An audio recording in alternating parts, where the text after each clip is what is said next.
Hello, my name is Justin McClue, and I'm joined today with Will Sloan. And you're listening to the Important Cinema Club. And today, it's a sequel to an episode that we've done before, because we revisited the Drive-In. That's right. For the second year in a row, we've taken a road trip, Justin and me. We've driven down to Pennsylvania in the United States, specifically to the Mahoning Valley, to visit Mecca, one of the most glorious places on earth. I refer, of course, to the Mahoning Drive-In Theater. They are a drive-in that has been operating for a number of years now.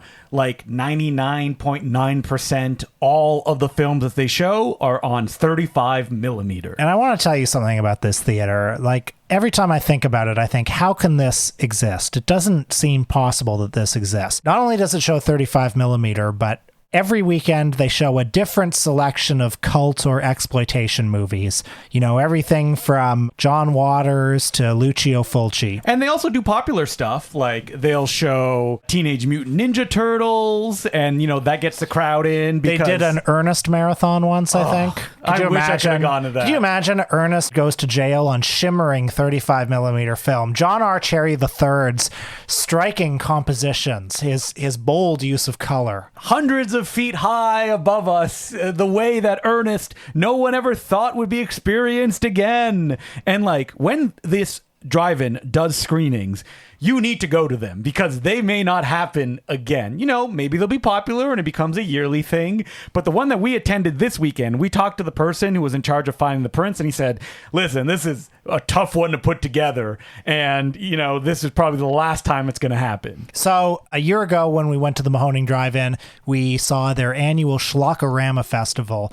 And I remember when Justin showed me the program for that, like my eyes popped out. I turned into a Tex Avery wolf. I couldn't. You're like, what, the man from Planet X? A whole day dedicated to the Three Stooges feature films? Yeah, like last year we watched the Three Stooges in orbit and Have Rocket Will Travel on 35 millimeter film. And if you haven't seen Curly Joe Dorita on 35 millimeter, you haven't lived. As the cars just stream out off to our right, as people realize, oh wait, this is not the Three Stooges thing I thought it was going to be. A whole evening of chasers. Well, this year we went to Godzilla Palooza. Raids again, which is their second time they've done a 4-day Godzilla movie marathon. So we were there for the first three. We will report to you on the first three. And last year, one of the movies they showed was Godzilla 1985. The one that we went to. Yeah, which was one of the most perfect movie-going experiences I've ever had. Could you imagine? We're sitting there on our lawn chairs, right in front, Godzilla 1985, Raymond Burr, the Dr. Pepper cans, you know, the high-tech animatronic 1985 Godzilla. Loved it. Couldn't get enough of it. You know? The only thing that could make it better is if they showed Godzilla versus Megalon, which I know is Will's favorite Godzilla movie. Well, I'll respond to that in a sec. We were there from Thursday, June 29th to Saturday, July 1st. That's right. We spent Canada Day at the Mahoning Drive-In. Didn't even notice until a guy was like, hey, we were in a parking lot and we were like, oh, what did we do wrong? Hey, you guys, happy Canada Day. That's right. He saw the Ontario license plate. So shout out to that guy. By the way, we want to do a few shout outs as well. There were some wonderful Important Cinema Club fans out there. In particular, loyal listener John, who presented us both with a stack of lovingly curated Godzilla comic books. Yeah, he gave me a stack of all of the Dark Horse Godzilla comics, which I have to admit I have never read. And I started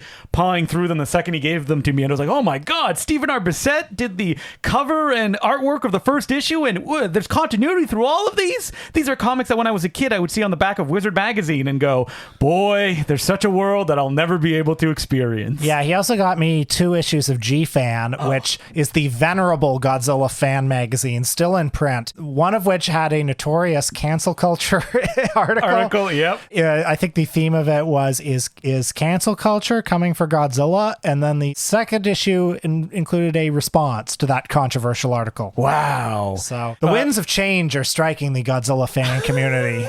I was going to say, if people want to bring us gifts, we open arms. Thanks to everyone else, too, who said hello. And we signed a copy of Important Cinema Club Journal. I think that was loyal listener Steven who presented that to us. Shout out to Steven. Thank you, everyone. We could not walk back to our car on the last night.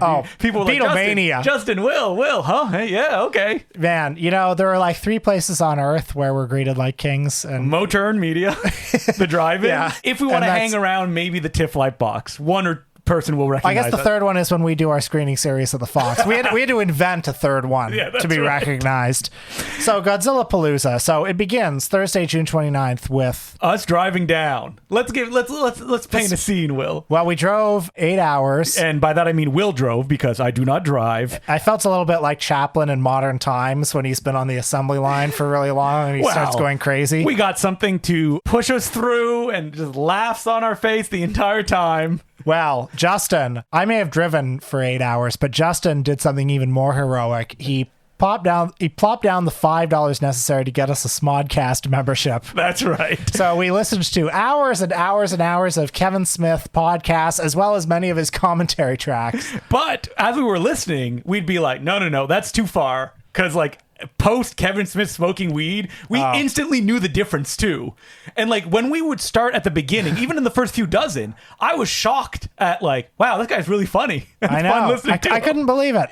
I've spent 15 years disenchanted by Kevin Smith. So he had it. Back. Will he get it back now that he's not smoking weed anymore? Well, only time will tell. So Thursday, June 29th, we arrive at the Mahoning for a special, they're all 35 millimeter. Why am I specifying that? A 35 millimeter presentation of Godzilla versus Megalon. Now, this is an important Godzilla film. This came late in the original cycle. It came out in 1973. It was for many years regarded as the worst Godzilla film.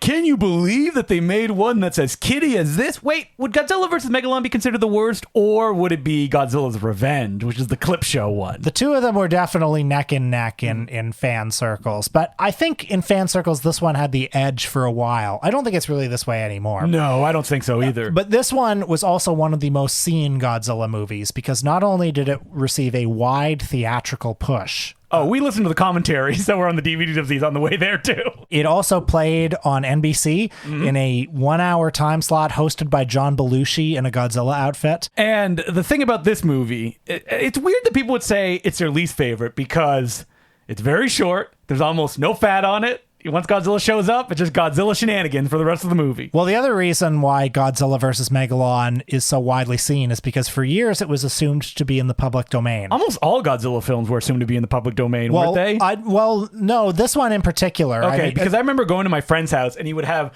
all of those VHSs, these shoddily, My Child Could Do That painted covers. I mean, I think those were licensed, but Godzilla vs. Megalon was the one that every shitty VHS company released this. So I saw this one a million times as a kid. Godzilla vs. Megalon probably has the most iconic North American Godzilla poster as well, where you have Godzilla and Megalon fighting on top of the World Trade Centers. A scene that I waited with bated breath to happen and was shocked that it did not appear in the movie. That's right. The American distribution company was cashing in on the fever surrounding the Dino De Laurentiis remake of King Kong. And when the movie was released as well, it got such a big publicity push that they even had wasn't it Godzilla for vice president because the Democratic National Convention was going on when they were advertising the film? Yeah. They capitalized on that. So Godzilla vs. Megalon, as you mentioned, is a fat-free Godzilla movie. It's very no frills. There aren't a lot of characters. There's not a lot of... I'm the kid in this movie, voiced by a grown man doing a voice. There's not a lot of mise en scène either. Oh, man. So we're going to talk about some of Godzilla's introduction to the later films we watch. This one was just a cut to him being like, what's going on? Just head and shoulders, no drama. Here's the plot. There's been nuclear testing, of course, and it has disrupted the undersea kingdom of Seatopia. What a beautiful place Seatopia is. Just a, pudgy white guy wearing a toga being like, we must destroy all of humanity. Yeah, that's right. The Seatopians, this undersea kingdom, which also built Easter Island. That's a bit of lore. Even though that it doesn't really play into the movie, you would hope that the Easter Island statues would get up and fight, but none of that's happening. So they send their mascot, Megalon, up to the surface of the Earth to destroy the planet. Here's the thing about Megalon. Looks cool. doesn't look lame. Would you say any of the Godzilla villains look lame in your opinion? Or do you have too much affinity for any of them? The thing is, I like all of them. Yeah, because even someone like Gabara, people are like, ugh, I don't like that guy. Gabara looks silly, but I like him. I like him. He's a good guy. I mean, the one that people would probably hold up, who unfortunately in the films that we saw this weekend did not make an appearance, was my man Manila. Manila is the son of Godzilla, who, he's a beta. Yes, and his dad is an alpha. And he talks like this. Hey, how's it going? But I like Manila. All kaijus are beautiful. Yeah, that's right. So the protagonists, the human protagonists of Godzilla versus Megalon are an inventor and a man that he lives with. His good friend. His friend and the son that they have together. Yes. which is, by the way, I just want to say, that's great. No judgment No here. judgment at all. I think that's terrific. Yeah. Do they say maybe in the Japanese version what the relationship They're probably is? brothers, Yeah, I'm assuming. It is not said in the English version to my knowledge. Yeah, they're just two confirmed bachelors with a son, and I think that's great. I think it's wonderful. So the inventor has a robot that he's created called Jet Jaguar. Jet Jaguar. And Jet Jaguar is basically Ultraman, but he's got a big grin. Now, the best thing about Jet Jaguar, or at least not the best thing is him, is his backstory, which it was a kid, won a contest, designed a... There was a contest, design a robot for the new Godzilla movie. And so the kid designed the robot, and then they took it and completely changed it so it would look nothing like the kid's design. And apparently they showed the kid this on TV and he cried. Yes, because he's like, this looks nothing like my design. But here's what I like most about Jet Jaguar, and this will give you some indication of the He looks like Jack Nicholson. Well, but this is the kind of movie that we're dealing with here. Halfway through the movie, Jet Jaguar stops obeying the orders of the two men. And the men realize, oh, he's programmed himself. The situation is so dire, he's programmed himself. And then he becomes 200 feet tall. And they're like, wait, how did he grow 200 feet tall? Well, he must have programmed himself to do that. It's magic, man. Let's not think about it. And that's fine. That's indicative of the sort of movie we have here. Like the lore, the internal logic, don't sweat it. Can we talk about a little bit that a lot of cool looking kaijus in these Godzilla films are such chumps. They go down like a sack of potatoes, including Jet Jaguar. Well, the one I know you're thinking of is the subsequent film Godzilla versus Mechagodzilla, where the whole movie is spent introducing King Caesar.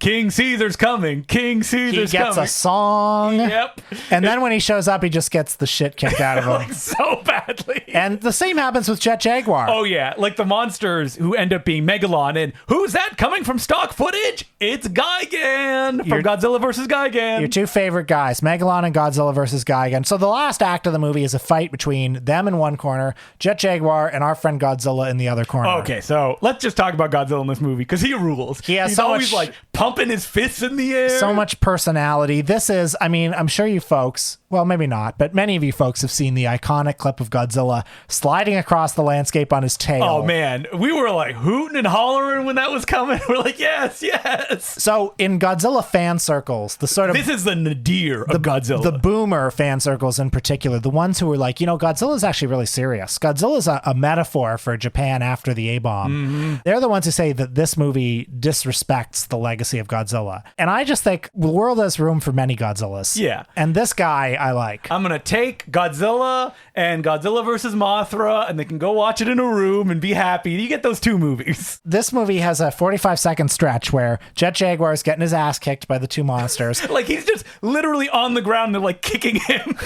And then Godzilla, it keeps cutting back and forth between that and Godzilla. Just pumping his fists. Like Muhammad Ali, coming in, being like, I'm here. And it keeps cutting to Jet Jaguar be like, oh, and then beating him up. Godzilla does so much cool, float like a butterfly, sting like a bee shit in this movie. Later on in the movie, when Godzilla, I think he's trapped in a circle of fire, right? That's right. And he cowers for a little bit. No, Jet Jaguar saves him. And you see Megalon slapping his ass. That's great. Yeah, you can see Godzilla doing some trash talk in this movie. He's so got much fun. A lot of personality. His face is he's never been more ping pong eyed in this, just bulging. The dumbest looking Godzilla we've ever seen. I love it. This movie, it's a joyous film, and you say it's my favorite. It's one of my favorites. There's the one you have the most nostalgia for watching it as a child. There's a lot of happiness in this movie. We're going to get to another one I have a lot of nostalgia for shortly. But before that, you wait. We have days to fill. Yeah, and we're also up till 4 a.m. in the morning. This drive-in goes in late. So, I think we got 4 hours of sleep each night where we would silently go to bed and then just go and then wake up and it's like, all right, let's get going. Where are we going, Will? We visited the house. If you folks listened to our recent episode on Robot Monster, which had an interview with the great preservationist Bob Furmanek of the 3D Film Archive. Well, Bob Furmanek was very nice to allow us into his home. We drove to Clifton, New Jersey and visited his home. And he was so nice. Couldn't have been nicer. Yeah. So full of stories. Did we get him talking about Sammy Petrillo within 5 minutes? We did. Yeah. So for us and a couple of our friends, we went into the basement and saw his home theater. And his home theater is 2 full-sized 35 millimeter projectors. And the reason that he has 2 is because he does 3D. He does all these 3D remasters, and you need 2 of them to be able to watch it in that form. So he showed us a 35 millimeter print of The Manster, which I had never seen. Neither did I. No. And when I heard the title, I went, did I see The Manster? It sounds like every Poverty Row horror film. It also sounds like if there's ever a Joe Dante or a John Landis movie where there's a parody of a 50s monster movie, that's what it sounds like, The Manster. But The Manster, I realized it as it started to play. I went, oh, I know this because Sam Raimi referenced it directly in Army of Darkness. Because the film, there's something really novel about it in that it's one of the first American productions to shoot in Japan. So everyone's speaking English in sync sound, but they use Japanese crews to bring the movie to life. And I love this movie. I mean, it's obviously pretty cheap, but it's not careless. No. The makeup effects are... So the story is that there's a mad Japanese scientist who's trying to create a half-man, half-beast creature. So he drugs this American. And for the majority of the film, the American has a horrifying second head on his shoulder, and he's going around filled with a mad, murderous lust. Yeah, very how to get ahead in advertising. Isn't it weird watching a 35 millimeter print that close? Because we say it was a small theater, but there was only it was his 5 chairs. It was his basement. Yeah, it wasn't set up like a theater, but all the stuff was perfect in the back. They had the projection room. They also had a place where they could work on the prints and stuff like that. And then just 5 to maybe 8 people could watch the movie. Just an unassuming Clifton, New Jersey house on the exterior. And at one point they were like, what's the, aspect ratio for this? And we were like, oh, it looks like it's widescreen. They're like, all right, give us a second. And they just changed it into widescreen on the fly. Yeah. And the movie itself, I mean, very entertaining film. The makeup effects are fantastic. And there was just one moment early on where the main character is going to this cabin on top of a hill sort of near Mount Fuji, and there's this painted backdrop with a volcano in the background, and there's a little puff of smoke coming out of the volcano, and I thought that's nice. I think that's probably the Japanese technician touch, that if you had done it in America you wouldn't have that kind of detail, but considering it's mostly a Japanese production, they went the extra mile. And this is a movie, I was surprised at how violent it could get at times, or blood splattering on walls and stuff like that, for something that is a 50s, B sci-fi horror movie. So very much worth the trip out there. We went back to Pennsylvania, and then for the second night, 3 movies. First, and we're jumping all over the Godzilla chronology here. This is the final film of the original 1954 to 1975 cycle. Now, we didn't mention something about Godzilla versus Megalon, is the print was very red. Oh, yeah. Which happens to usually Eastman color prints. Very faded. Yep, and it didn't really matter. We were just happy to be seeing the movie play out on screen. I like seeing a print that came from the time and that bore the scars of a million viewings. I assume that most of the films that we were going to see that weekend were going to look like that, because that is just the nature of especially films that were probably handled by, fly-by-night distributors, that other than some of the, post-90s Godzilla films we were going to see, all of them were going to be faded. I was incorrect, because Godzilla vs. Megalon was the only faded print that we watched. All the other ones looked beautiful. So 1975's Terror of Mechagodzilla, we saw it under the title Terror of Godzilla, a very rarely seen version. And this is a movie that for the longest time, I remember watching Godzilla films, getting into them, and people were like, Terror of Mechagodzilla, that's one of the bad ones. Oh, come on. No, it's one of the best ones. I love Terror of Mechagodzilla. Now, I do recommend people watch this one with the subtitles. Yes, I agree doing that as well. Because there are emotional emotional beats in this movie that hit only with the subtitles. And this is a film that I think it had less of, a kind of love for it, because people, for some reason, consider like Ishiro Honda was brought back seemingly against his will to make this like last of the Showa era Godzilla movies. So he was disconnected. That is absolutely untrue. Ishiro Honda comes in, not only directs his heart out, but also gives everything kind of like a darker feel. And in the Showa era, Godzilla has never looked cooler than he does in this movie. Yeah, so if you're a little lost on what's happening in the Godzilla series at this point, we're 15 movies in. Yeah, post Godzilla versus Megalon. The series begins very dark. It gets increasingly goofy and cartoonish, in particular under the stewardship of director Jun Fukuda, whose Godzilla is a little sillier. Yeah. So this movie, Terror of Mechagodzilla, I feel like combines the best of the Ishiro Honda and Jun Fukuda eras. Yeah, Godzilla, the suit still looks a little ratty. He's got those ping pong eyes. He's still, a little pugnacious. He still fights like a wrestler. But like the first monster movie sequence in this film is like at night, and Godzilla is introduced like rising up in the background as the camera like zooms in on his face. One of the greatest entrances of any character ever. And so the main feels mammoth in this movie. Yeah, again. he does, especially like all the angles that I don't have the special effects technician in front of me, but like he shoots it all with like buildings to create perspective and depth, and you really feel them like going at each other. And there's even some scenes where he's fighting Titanosaurus and it'll cut to a low angle outside and the slow motion goes away just so it'll sell like the punches that he's throwing at the other monster. The story of Terror of Mechagodzilla involves aliens who... Are they from Planet X, or are they from other planet? That's Monster Zero, but they're aliens from the fifth planet, I believe, is what they're called. They come here with their new monster Titanosaurus to take over the world. You know what? I think these aliens, they all have a point, because they're like, humanity's destroying the planet, and we need to, kind of clean house to be able to save it. Yeah, no wonder Godzilla, who feeds on nuclear radiation, wants these guys out. So anyway, they also team up with the people who are keeping Mechagodzilla alive, who, if you don't know, is a giant mechanical Godzilla. Yes, he was introduced the first time as a faux Godzilla, where it was like, what? Godzilla's fighting Godzilla in a previous film, and then the skin peels away to reveal the mechanized version underneath. Now, there's some human plot with a man and a woman, the woman who is actually a cyborg, and there's a love story between them. Can a cyborg feel humanity? And the thing is, in the Japanese version, it works. It hits. But I feel like they cut some stuff in the English dub. And just with the English dub, it's like the dialogue isn't as good. But the giant monster movies in the English dub still rock so hard. I mean, I don't know. This weekend just underlined for me again. There's very few things I love more than just seeing guys in giant rubber monster suits fighting each other. Isn't like Mechagodzilla like so badass in this movie? He's revealed to have like a million different weapons, and the big iconic scene is he's firing all the weapons as Godzilla runs at him in slow motion. So and beautiful. Explosions are just going off behind Godzilla, but he won't stop running. These movies were thought of for years in the West as, cheesy and bad because, it looks like a guy in a rubber suit. Well, yes, it does look like a guy in a rubber suit, but it doesn't look merely like that.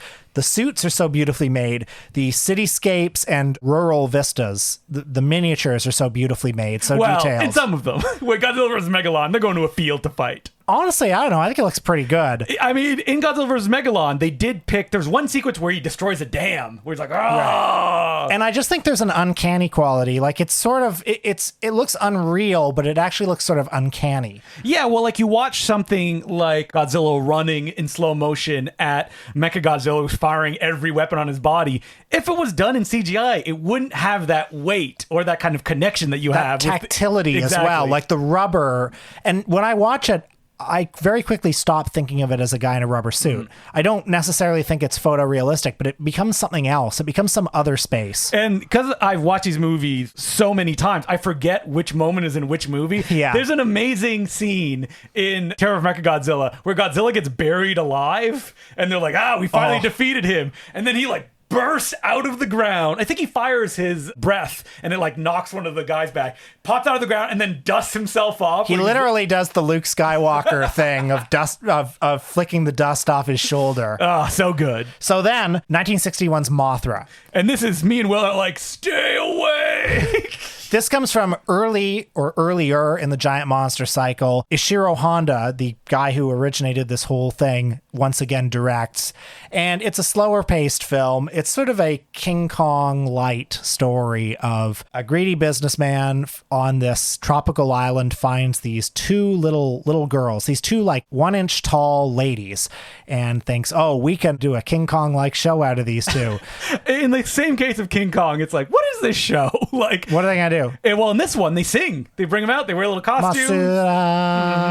Masura, and it turns out they are psychically connected to Mothra. Now, for most of the movie, Mothra is merely an egg, but then it hatches and it becomes Mothra. Or does it in a larva form? And then right. it turns into an egg and then it becomes Mothra. I love Mothra, but every time Mothra shows up in any other film that's not Godzilla versus Mothra, which I think is amazing, and does a lot of the moves that the original Mothra does, but in a more kind of advanced way, I kind of go, Mothra only has so many moves. Like Godzilla, he can have personality and stuff like that. Mothra can just kind of flap its wings. I like Mothra on a team, yes. I mean, a movie like this, I like the kind of sumptuous early 1960s Japanese production values, and that kind of keeps me going through And we it. saw it on a print that seemingly was done maybe 2 decades ago, because it was Beautiful. newly struck and it had English subtitles. And then, last but not least, we watched the one that has a place in Will's heart, Godzilla 2. Well, we watched most of it. Yeah, okay, so Godzilla 2000. Remember, folks, this movie starts playing at like 2 in the morning. 2 in the morning. Now, I saw this movie theatrically,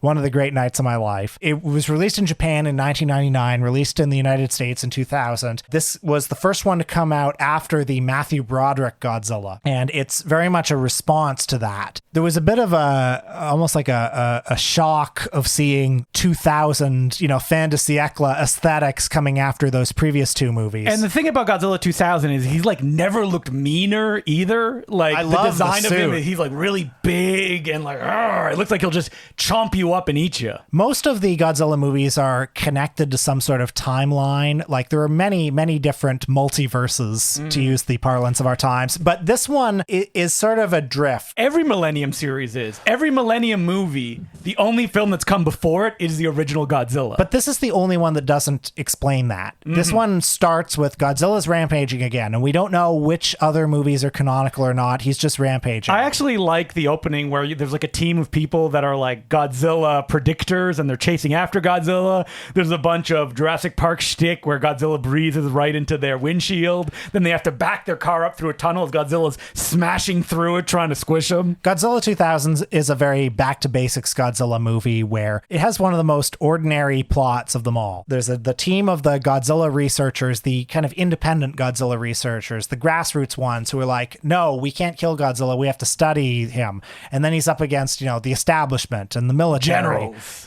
and that mean guy Katagiri who just wants to kill Godzilla for the sheer sadism of it, pretty much. Now, I'm going to be 100% honest that I'm like, woo, yeah, Godzilla 2000, this is so much. What? Hey, where'd the monster go? It's already been defeated. You don't like, oh yeah, that happened to me too. Well, the other thing that happens in the movie is there's an alien spacecraft that comes. Yeah, so every time I watch Godzilla 2000, I always forget there is a monster that Godzilla fights in it. It's because he's so boring. Well, there's a 30-minute stretch where everyone's basically just like, what's this flying saucer? What's the flying saucer? And then at the very end, for the big fight scene, it turns into the one and done monster, Orga. Yeah. So it's 3:30 by the time we get to this, and the whole final fight we both fell asleep for. It was so cold at the drive-in, and man. I was in shorts and a t-shirt. I was like, I literally don't even remember falling asleep sitting up in my chair, but I remember waking up right as Orga was decapitated. And I feel bad about this because I actually love the final fight in Godzilla 2000. It's got one of the best cityscapes we've ever seen in one of these movies. We're human beings. We're human beings. Like,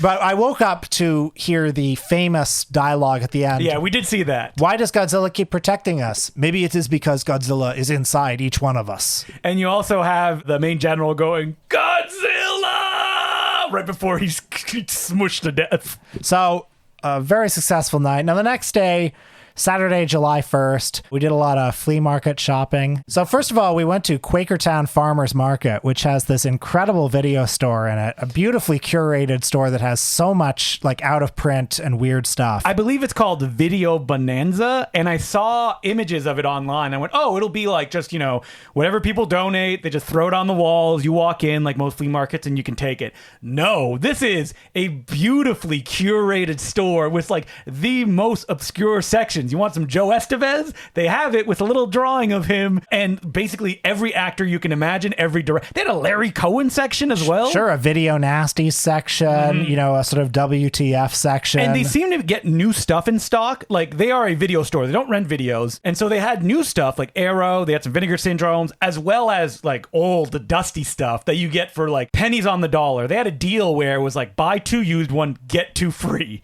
And it's like, yes, please. That is exactly my kind of store. So that actually genuinely surprised me that something existed like that and was very popular when we were visiting just in the middle of the day, too. We also visited a store called The Archive. Now, what is The Archive and where is it? So The Archive is in Lansdale, Pennsylvania. And as we drive around, I always look of like, all right, what are some used bookstores that we can, check out? And I always try to make sure that like there's a specific kind of used bookstore that I'm looking for, which is quantity, and that the people who like just throw it on the floor, like, we don't know what this is, just, grab whatever you want. We want stacks and stacks and stacks of paper and magazines with the barest sorting system. Yeah, they say, oh, all of our stuff is available online. I'm like, no, thank you. That means you're not going to have anything that I want, because probably what I want is either too expensive or is not worth your time. Or we want it in a place where it's not going to be picked over by everyone. We want it in some like town in Pennsylvania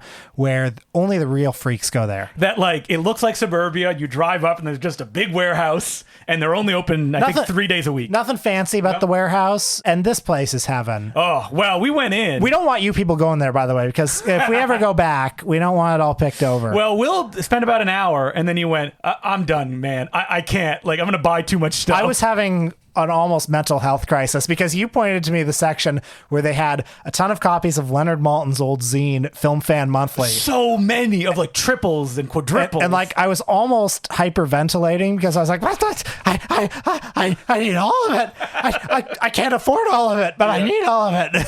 And then Will smartly left while I went through 30 long boxes of comic books, just flipping through all of them. Justin found me the official comic book sequel to Plan 9 from Outer Space. And we were like, wait a minute, the official sequel? I betcha. There's his name, Wade Williams. That's right. Came out 30 years ago. You even got some cool lobby cards, too. They had lobby cards. They had tons of stuff. Old Western. Yeah, I got the original. I got sheet music from the hit Jerry Lewis movie and Dean Martin, The Caddy, for That's Amore.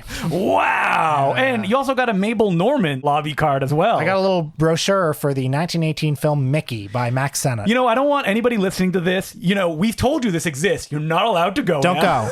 And if you do, if you find anything good there, send it to me. I also feel that like new stuff comes in every week because they clearly just buy lots of stuff and then put it out on the floor. But we couldn't shop all day. No, we had to go back to the Mahoning for one more triple feature. Well, we actually, man, people are like, how packed were your days? We did go back to the theater where The Blob, the original one, was shot to see Jaws on 35 millimeter. But if you want to hear more about that, you're going to have to listen to this week's Patreon episode. Correct. So we went back for one last triple feature. So we begin with King Kong versus Godzilla. Now, this 1963 film, came out in 1962 in Japan, but in 1963 it was released in America in the most butchered version a Japanese monster movie has ever been released in. Put this one out, right? That's right. Because that's the novelty about Godzilla versus King Kong is that Universal, I think, isn't it on the Criterion Blu-ray? There's only the English dub on it. There is a Japanese version as a special feature. Right. It's standard definition. It doesn't look very good. And this English dub, this is the first Godzilla film that I think I was aware of beyond my excitement and the idea of Godzilla when I was a kid. And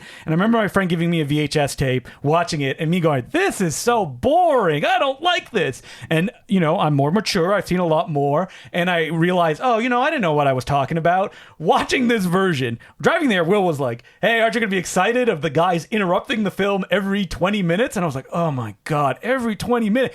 It's every 7 minutes. So for those of you who don't know what we're talking about, in its original Japanese version, King Kong vs. versus Godzilla was basically a media satire that also was a giant monster movie. All of the media satire is taken out. It basically follows the same plot as the 1931 King Kong, but with a Japanese twist, making fun of some of the Japanese trends of the day in like TV advertising. All that's gone. What's in its place, Will? An American newscaster. Well, multiple boring Americans. There's one American newscaster in particular who is constantly just saying to the camera things that have just happened. There's a American scientist who comes on and holds a children's dinosaur book and keeps calling Godzilla a dinosaur. He's not. He's a radiated lizard. Well, not according to the 90s Godzilla movies where they go back in time and meet the dinosaur that would become Godzilla. Okay, but in this timeline, he's not. He's not. And I know a lot of people have a lot of nostalgia for this American version.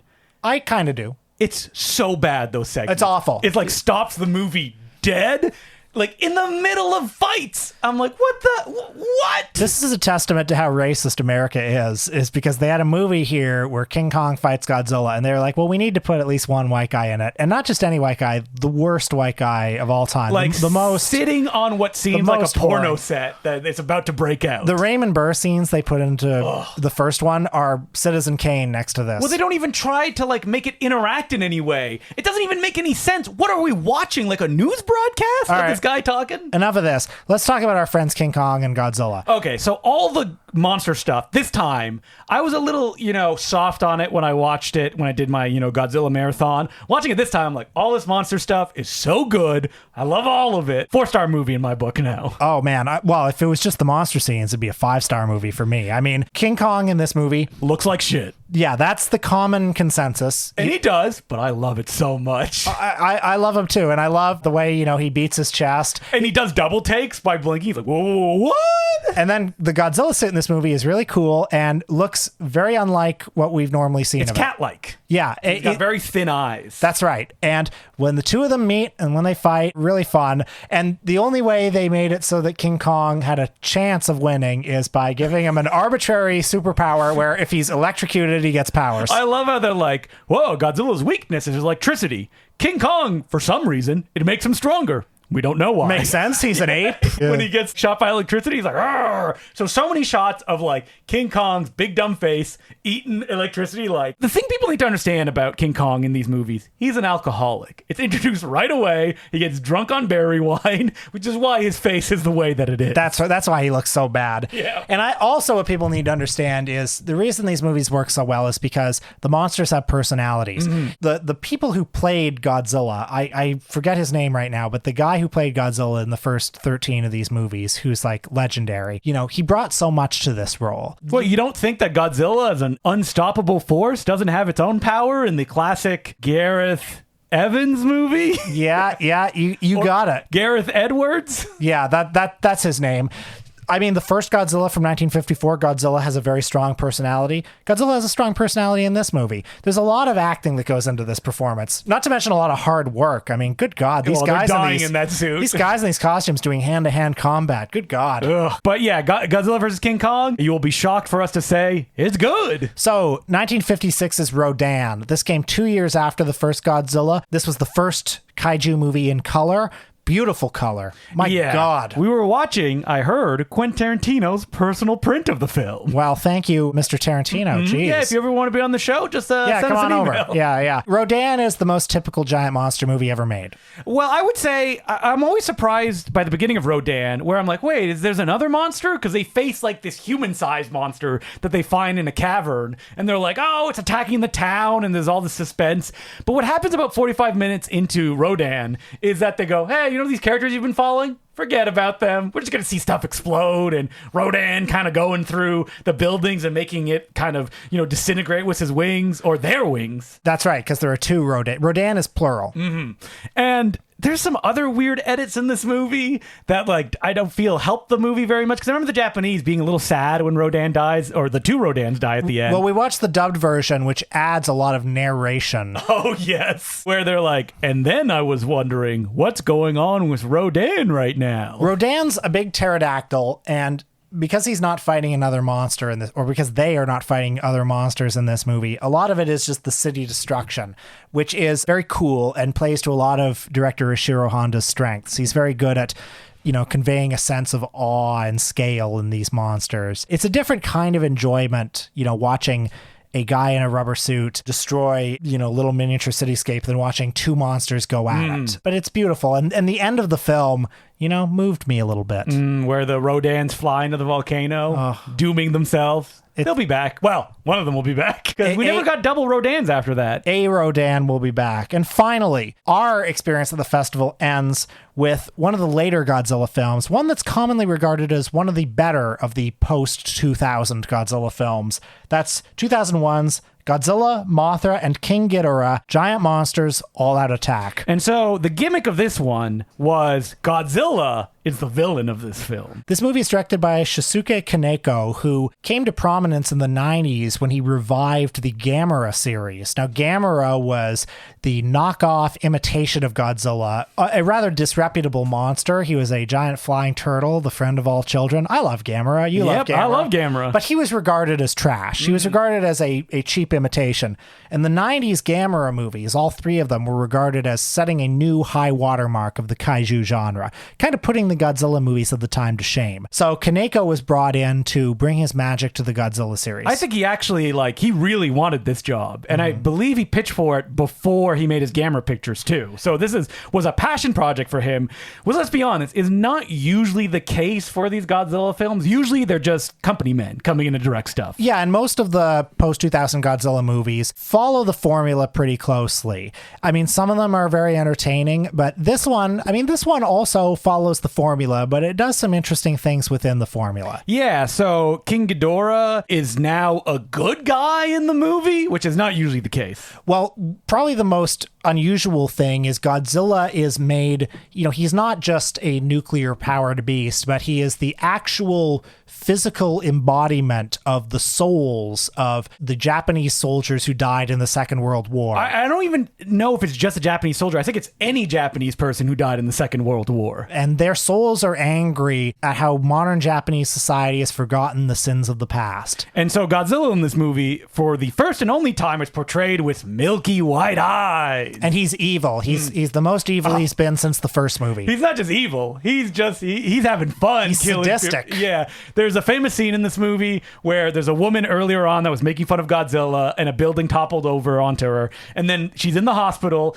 and she hears Godzilla walking by like boom, boom. And she's like, oh my God, Godzilla's here. And then Godzilla, boom, boom, walks past her and she goes, whew. And then it cuts to Godzilla's tail, bam, knocking the hospital over. And in this movie as well, all of the monsters like Mothra and King Ghidorah are portrayed as creatures of the earth. They're the mystical beings. They're the guardian monsters. By the way, shout out to who I think is the MVP, Baragon. Doesn't appear enough in this movie, though. Who all you fans will remember from Frankenstein Conquers the World. I think he gives a very enthusiastic performance. The director wanted the deepest of cut characters for this movie. He wanted Varan, which was a TV movie Ishiro Honda shot that had a giant monster movie in it. And I think that the mix that they finally did end up on, it is a good one. So a lot of interesting things done with the formula. It's darker than the typical Godzilla movie. It's more violent. The monster action stuff. I mean, a problem with a lot of the 90s Godzilla movies is... Well, they had a decree of no fisticuffs, only energy beams. It was supposed to look more realistic, boring. What an actual lumbering beast would be like. So it would just be monsters firing their fire breath at each other. But in this movie, Godzilla gets to fight a little more. Love it. That's what I want from my Godzilla films. Oh, I don't want to go over the fact that in King Kong vs. Godzilla, there's something that you never see in any other Godzilla film: stop motion. Did you notice that part? Where there's a really quick stop motion sequence. Yeah. It just made me think about it because one of the guys doing the 90s Godzilla film tried to do a stop motion sequence too, and they're like, no, we don't want that, which I think is the right way to approach this. Do not break the reality of these, people in suits fighting each other. So that was our final day at the Mahoning Drive-In for this year. Thanks also, by the way, to Dave Wright, who the best. Very kind to us. Gives us the VIP treatment. We get to sit right near the front. Love it. Hats off to the people who built that giant Godzilla that I took a photo in front of every day. And listen, we're not being paid to do this. No. We just believe strongly in the Mahoning. Would we like to be paid to do this? Yeah. And for them to pay our way? Would love it. Fly us out every week. We'll go. And so if you live anywhere near there and just look at their schedule, they have like hundreds of things they do during the summer. You will find something that interests you. And I really hope that you can make the trip. There's lots of hotels nearby, or if you're just spending one night, you can also camp out there for like almost nothing on the price of your ticket. So there's no reason for you not to go to the Mahoning Drive-In. Now, Justin, do we have any letters? We do. As per usual, you can send us letters at importantcinemaclubpodcast@gmail.com. And our first letter is from Jacob Heiteen. And usually I wouldn't read this, but he's been in the news a lot, and I think some people may be like, wait, who is that person? The question is a short one. I was just wondering if you have any opinions on the distinguished film critic. Who do you think he's going to ask about? Lights, Camera, Jackson. Indeed, he does. Okay, here's what I think about Lights, Camera, Jackson. And if you're listening to Leave this... him alone! If you're listening to this many years in the future, maybe you need a little explanation. But what's funny is that we say this, he has been around for 15 years now. He's not going away. Well, he started as a kid critic. That was his gimmick. He was a child. He would go on, he was 10 years old, he would go on Good Morning America. He would be 10 years old and he would talk like Roger Ebert. That was the trick, like a fucking dog who does tricks. And he would be like, I think Inception is 2 thumbs down. And, you know, he'd be ridiculous. He was absurd. He was a clown. And over the years, he just stayed that way. And I mean, I don't think he's on Good Morning America anymore because he's like 25 now. He's not, he's an adult. He's a literal adult, but he's still doing his thing. He still Lights, Camera, Jackson. And he's grown up to become Martin Short in Clifford, just in general affect and fun. Yeah, because I think too mean. You can't disassociate him with his kid self. Yeah. And also his opinion are those of a 65-year-old man. Well, this is what's amazing about him is, like, you know, he loves Regis. He loves daytime TV. Like, he just wants to be a daytime TV host. That's all he wants to do. If something happens in Wheel of Fortune, he's there. He's figured it out. Why does he still become that, like, element of mockery? Like, he'll do something, and then, like, everyone will get behind him and be like, ha, ha, ha, ha, ha. Well, it's because he presents himself as this extremely bland milquetoast guy. Yeah. But he has no power. No, he doesn't. Yeah, that's the thing, right? Well, so the reason he came up just recently is because he did a little tweet review of the new movie Joyride, where he didn't like it. And among other things, he said it targets white people. Yeah, he's doing his right-wing turn now. And it's anti-male or something like that. And I mean, his tweets that have gone viral are like, he took a photo with Chiwetel Ejiofor and he was like, don't be a slave to your diet. Because he was doing 12 years Or there was that stuff. one with Amy Schumer where he said something a little bit sexist. Yeah, the thing about him is that, like, he doesn't have any power, though. No, he doesn't. That's the weird thing about making fun of him. Yeah, and I think my take on Lights, Camera, Jackson is, I mean, most of us, when we're 10 years old and we look back at our 10-year-old self, that's almost a completely different person. Like, we've grown by leaps and bounds since then. But what if your greatest success came when you were 10? I think you'd have a more complicated relationship with that. And you were in the public, too, during that you were time. on Good Morning America. And, like, the fact that he still calls himself Lights, Camera, Jackson, still acts the same way and still has the same opinions, it's almost as if, like, part of him is, like, trapped in amber at 10. He can't move past it. And then when he says something like that Joyride targets white people, that adds a, like, weird... Yeah. Like, he's a weird kid. Mm-hmm. He's not a kid. He's a man. He's a man now. Yeah. You can't escape that idea of him. I think he's a bit of a cautionary tale about, like, don't make your kids do this to your kids. Yeah. Because they will not be able to escape. I mean, if I were him, and I am not, I would be like, I'm just shutting all this shit down. Like, I don't want this. No. But this is all he knows. He can't let it go. Well, and you see him do his reviews and stuff, and he talks in, like, TV speak. Like, he's been... I can't say I've ever watched any of his reviews. I know you have. I think also people, the scorn is disproportionate on him because you're right. He has no power, and, like, I don't know. Yeah. You're the bullies now. Yeah. Is he lame? Yes. Yeah, that is unavoidable. Obviously. Yeah. But it's like, you know the lame kid. You don't have to bully him. Yeah. Like, leave him alone. Yeah. I mean, I'm under my blanket screaming. I wouldn't even be talking about him this way if he didn't do that tweet this week where, you know, because, like... Well, that's what probably prompted this email. Right. Because it's like, okay, well, if you're going to tweet something like that, then people are going to make fun of you. Like, sorry. Well, there's something like that, too, of you want those kind of normal people on the internet that you can follow their lives and build a mythology and try to also disconnect that these are people that are trying to live a life. So, not to equate the two, but Lights, Camera, Jackson reminds me a little bit of Subway Jared in the sense that there are these two guys who... Lights, Camera, Jackson. Hang on. Wait. Hey, hang on. Not that they're in any way comparable of their sins, but it's just like they're two guys who were generated in a lab to be the most normal milquetoast, like almost like almost a parody of a lame guy. But they were supposed to only have a shelf life of a year. and then there's a darkness underneath. Yeah. Wow. And then that makes it funny. I don't know if that's too much. Too much? Yeah. All right, I apologize, Lights Camera Jackson. Subway Jared's an evil man. Yeah, he is. So Lights Camera Jackson's just kind of lame. so as per usual, Please don't unfollow me on Twitter, Lights. does he follow you? Yeah, he does. So as per, you know what? I hope he listens to the Important Cinema Club and that he learns new stuff, maybe different perspectives. Hey, listen, Lights, if you're listening, I'll take you under my wing. I'll tell you what the good stuff is. Mm-hmm. I used to be you. Okay, Yeah. I used to be Lights Camera Jackson. I have some Lights Camera Will reviews from your youth in zines still sitting on my shelf. Oh yes, oh yes. Those opinions, you would not stick behind them. Nope. But what if they call you up and they're like, "Well, we want you to be the next Regis." I am the next Regis. I have 2 podcasts. So as per usual, you can send us emails at importantcinema.podcast@gmail.com. Next week, we already announced it. We're doing monsters. That's right. We're doing failed Universal monsters. We're doing Van Helsing. We're doing the Tom Cruise Mummy. We're doing Dracula Untold. And have I watched some of them already and gone, ugh, just like I said on the previous episode, why did I do this to us? I did indeed. So until next week, my name's Dustin the Clue. I'm Will Sloan. Thanks for listening.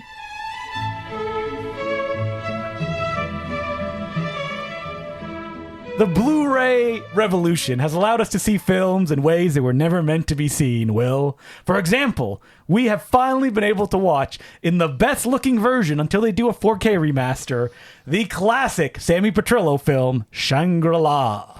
That's right. So Shangri-La is a movie from 1961. It is one of many nudist camp movies to come out because Explain it to people that may not know. So before hardcore pornography was legal, long before it was anywhere close to being legal, the Supreme Court in the United States made a ruling that nudism per se was not obscene because it was a lifestyle. People practiced it, and you could technically depict nudism. Well, that opened the floodgates. So like, well, we're going to see hundreds of nudist films. Dozens, perhaps even hundreds. And you need the most unattractive man in the world. I'm just kidding. Sammy Petrillo to be your guide through one. Well, if you've seen any of the nudist camp movies that were made in the 50s and early 60s, they follow a very similar formula. You've got these sort of documentary-like shots of just, this is what the nudist lifestyle is like. And you couldn't show pubic hair, so you'd see breasts and butts, and the bush would be strategically hidden. Well, I caught some in this movie because this is a low rent production. you were looking close. I was, and there would always be a sort of geeky beta male who'd be who'd be like, "Whoa, how did I end up here?" And so we were able to watch it as part of Kino Classics and Something Weird, Forbidden Fruit, the golden age of the exploitation picture, which we've talked about. This is volume 14. That's right. The main film on this Blu-ray, which you can and should buy, is called Nudist Life. Shangri-La, which runs just over an hour, is a special feature. And if you don't know Sammy Petrillo, and you really should, if you're listening to us, you really should know who Sammy Petrillo is. There will be a test. Sammy Petrillo was hired by Jerry Lewis at the height of the Dean Martin Jerry Lewis phenomenon to play his son on an episode of the Colgate Comedy Hour. He was like 16 years old, and he was a dead ringer for Jerry, could do an impersonation of Jerry, and Jerry put him under contract, probably hid him away so he couldn't get any work. And Sammy Petrillo said, nuts to this, I'm going to go strike out on my own. He teamed up with an Italian singer named Duke Mitchell, and the two of them appeared in a Martin and Lewis ripoff film called Bela Lugosi Meets a Brooklyn Gorilla. And Jerry threatened... History was made. Yeah, Jerry threatened to sue. The movie came out. Mitchell and Petrillo didn't really last, but they each had their own careers, and Sammy Petrillo became a mainstay at the bottom of the bill of every burlesque house in America. Go on Facebook, follow the Sammy Petrillo Facebook group, and you will get a new post of newspaper advertisements every single day. I mean, that's Shangri-La is what that is. Yeah. That Run Facebook by group. the Drew Friedman, who loves Sammy Petrillo. The great Drew Friedman. So this movie... Wait, we actually got a Sammy Petrillo story that I don't know if you had heard this when we were right before the Manster. Robert Furmanek was like, oh yeah, there was a show where Jerry Lewis was on, and they showed a bunch of clips, and one of them was of Sammy Petrillo. They thought it was Jerry. And when they came back, the host was like, that was not you, Jerry Lewis. Someone seemed to have made a mistake. And Jerry Lewis was like, oh yeah, it's fine. But then I think Bob was like, yeah, behind the scenes, there's probably like, oh, what the hell? So the plot of Shangri-La is that Sammy plays a night watchman.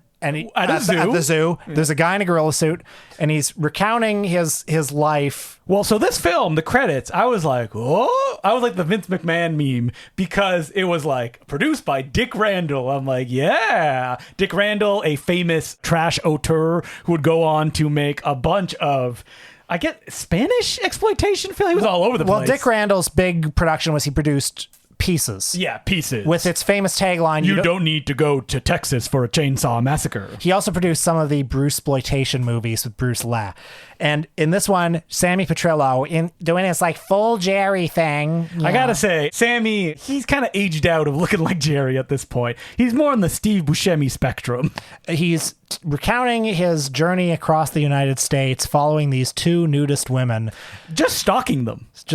Yes. But don't take this plot too literally. No. It's just Sammy, almost called him Jerry. Sammy goes from nudist camp to nudist camp to nudist camp, and you see him like hiding behind a bush or hiding behind a tree going, yep. And just they go to Washington, they visit a wax museum, Sammy does some shtick. When all the nudist shit in this movie I couldn't care less about. Boring. But when Sammy is at the wax museum and he's just riffing with the wax dummies, oh my God, I was in heaven. I loved it.